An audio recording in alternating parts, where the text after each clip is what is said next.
We'll start howling.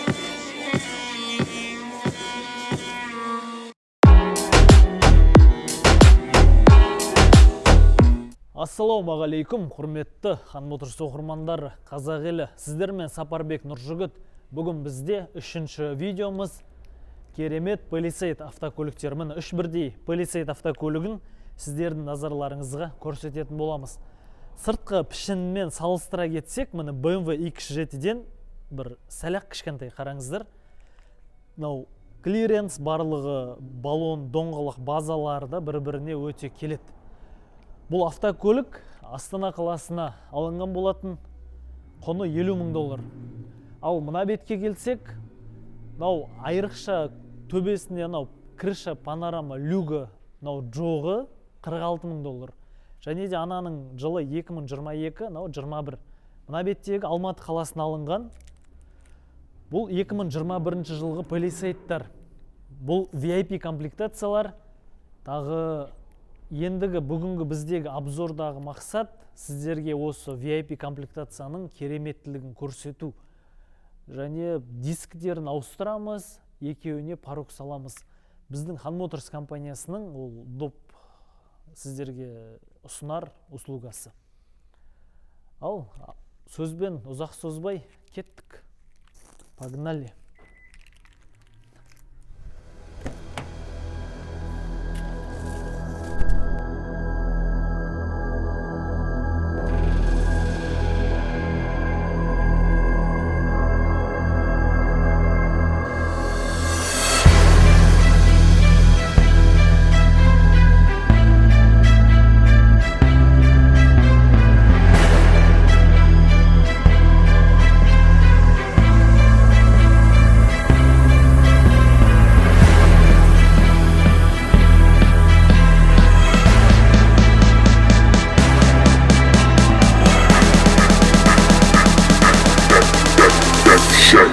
This music, dale.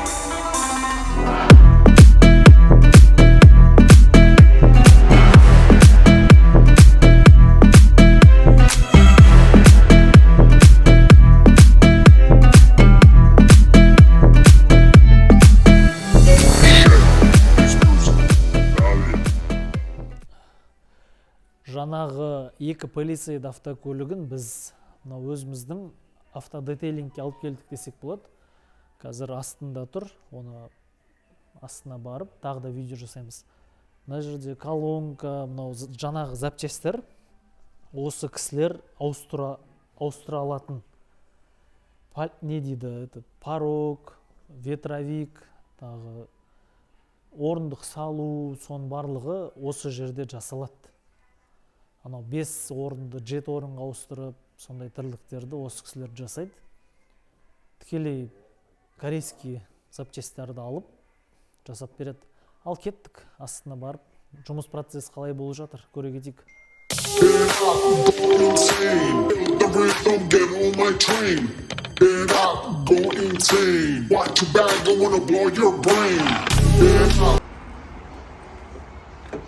Қазір жоқ опцияны қойып жатыр автокөлікке.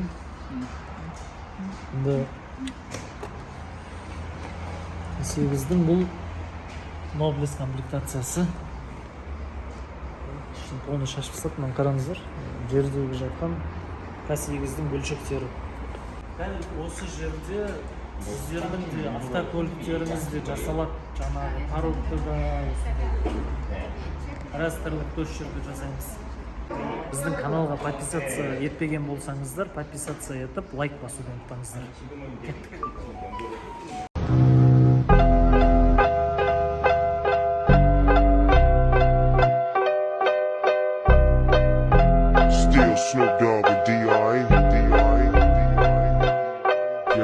Құрметті оқырмандар, бүгін үшінші күн. Дәл сіздер үшін осы Palisade'тарды енді ара апардық, анда апардық, мына жерде дисктерін ауыстырдық, парок салдырдық.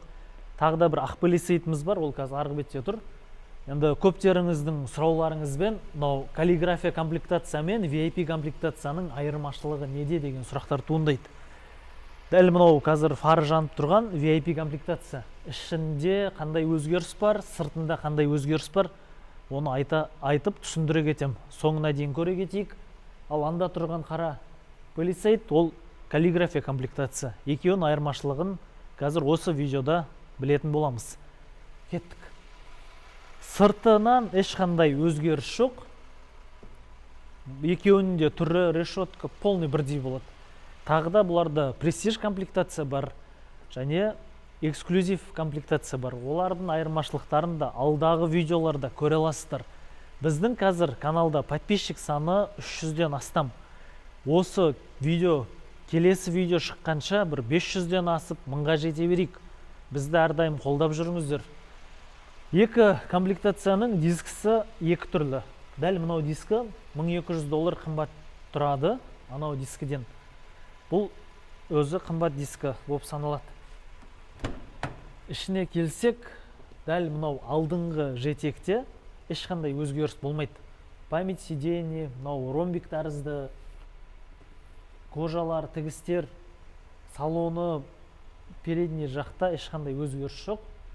Ал өзгеріс бар жағын бірден көрсете кетейін. Алтын уақыттарыңызды бөлмей. Өзгеріс, мынау ұялы телефонды мен жайдан жай қолыма алған жоқпын. Қараңыздар. Беспроводный зарядчик бар. Екі бірдей қапталында. Және де мынандай керемет планшеті бар. Бұл планшет былай настройка жасалады, интернетке қосылады. Тағы стакан жылытқыштары да бар. Жылытқыш және салқындатқыш, ауаны тазарту функциясы бар. Циркуляция воздуха деп. Енді құдды бір VIP комплектация, мынау басында мынандай жастықшасымен айрықшаланады, қараңыз. Қазір каллиграфияны көреміз. Каллиграфиядағы жоқ нәрсе, мынау зат жоқ, және мынау екі ортадағы консоль жоқ. Бұл автокөліктер екеуі де бірдей 7 орын. Мынандай керемет функциясы бар. Мынау кресланың төбесінде бір кнопканы басып, сиденье автоматты түрде алдыға жылжиды.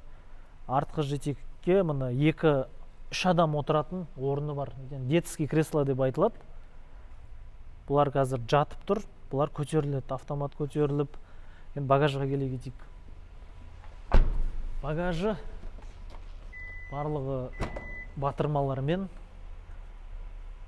Престиж комплектацияда мынандайлар бампермен ерекшеленеді, ал каллиграфиямен VIP-та түрінен разница болмайды. Енді автокөлігіміз небәрі 2000 пробег болғандықтан мынандай пакеттер алынбаған біраз жерінде. Тағы да бір дүние, бұл кәріс автокөліктерінде запасной баллон болмайды. 5-ші баллон тек компрессорлермен жүреді. Мына жерде компрессор бар. Алдағы уақытта бұл компрессормен қалай қолдану керек, соны түсіндірмелі видеолар болады. Бұл жидкий герметик дейді, мынаны. Оны алдағы уақытта түсіндіреміз. Огнетушителі. Мынандай жарықшасы бар. Бұл 2021-22 жылғы модельдерде осындай болатын. Осы. Так. Толық жетекті версиялар. Дәл осы автокөліктің құны $48,000 бүгінгі таңда. Бүгін 10 сәуір. Ал келесі арғы беттегі Palisade'мыз каллиграфияға кеттік, көрейік.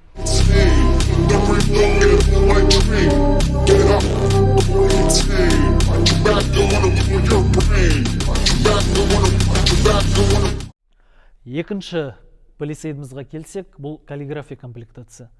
Екеуінің арасында бір 3000-4000 разница болады долларда. Сыртқы пішінінен ешқандай өзгеріс жоқ. Доңғалақтары VIP-да дәл осындай аяқтармен келеді. Ал енді алдына келсек. Жаңағы айтқандай, алдында ешқандай өзгеріс жоқ. Цифровой панельдері. Бұл Palisade'мыз небәрі 112 километр жүрілген. Почти новый автокөлік десек болады. Нағыз кәріс жиынтығы 3/8 болады қозғалтқышы. Память сидений бар. Қазақстандағы автокөліктерде электронный щиток прибор болмайды екен. мынау порог қолдан қойылған. Осындай біздің дополнительно кешеден бері айтып жатырық, қойдырдық. Мына артына келейік. Ең қызығы артында шторкасы бар. Айырмашылығы мына жерде жаңа стаканниктер ортада орналасқан тұғын, ал мынада есікте мына. Мынандай бір удобный функциялары алдыңда да, артында да телефон салып қойғанға ыңғайлы жерлер, ручка деген.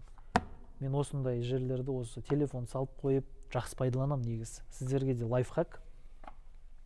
Ал артына келсек, арты міне орындықтары бірдей, бірақ подголовникте разница бар. Өздеріңізге көрініп тұрған шығар. Енді мынау жаңағыдан сәл басқа шырақ. Екі ортада консоль жоқ, 220 вольт бар. Подогрев, обдув, 3-ші зона климат контроль бар. Так, свет жағайық, жарық сәл көп болсын. Төбе алькантара.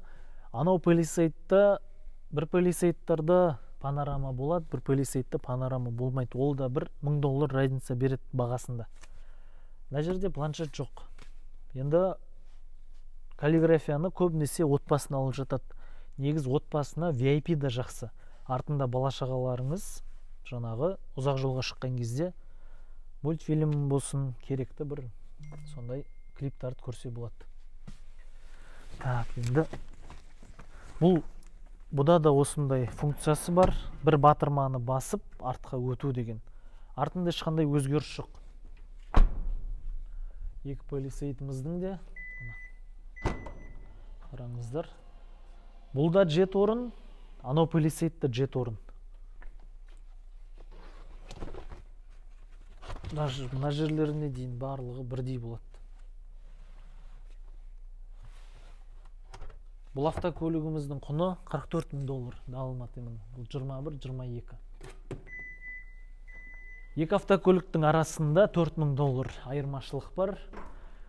Енді осы комментарияға, посттың астына видеомыздың өз ойларыңызды жаза кетіңіздер. $48,000-ға анау полисейд жақсы ма? $44,000-ға мынау полисейд жақсы ма? Сіздермен Сапарбек Нұржігіт, Хан Моторс, әрдайым бірге болайық. Кореядан осындай жылы жаңа ұрылмаған көліктерді жеткізіп береміз. Сау саламатта, амандықта жүздескенше. Ассаламағалейкум.